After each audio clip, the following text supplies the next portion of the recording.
បាទសួស្តីពុកម៉ែបងប្អូនទាំងអស់គ្នាជួបជាមួយខ្ញុំបាទសកុល TVK ឡើយនេះខ្ញុំបាទជិះដំណើរទៅ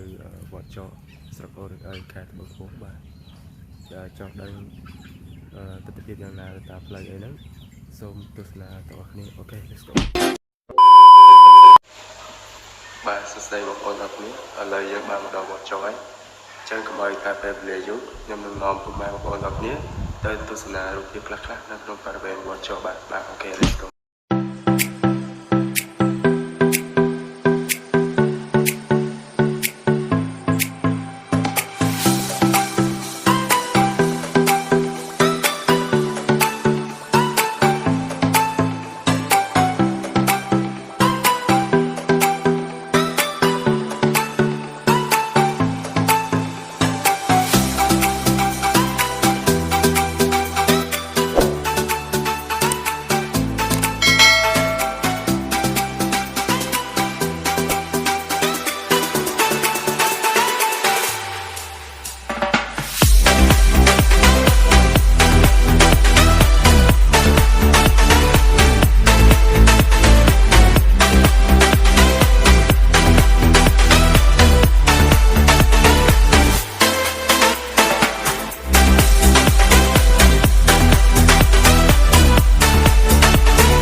នេះដែរជា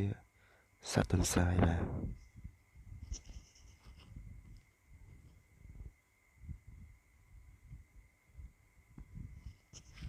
នឹងសត្វទន្សាយ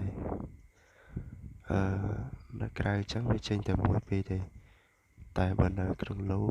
មានច្រើនដោយសារពេលថ្ងៃអញ្ចឹងពេលមានមនុស្សមកអញ្ចឹងវាចូលឡូចូលរួនអញ្ចឹងសត្វតែឡូក្នុងឡូក្នុងអីហ្នឹងសត្វតែផ្សាយហើយនេះដែរកូនតាក៏មានពី3ដែរប៉ុន្តែវាចូលលើក្នុងទឹកក្នុងទឹកសត្វតែតាក៏ពី3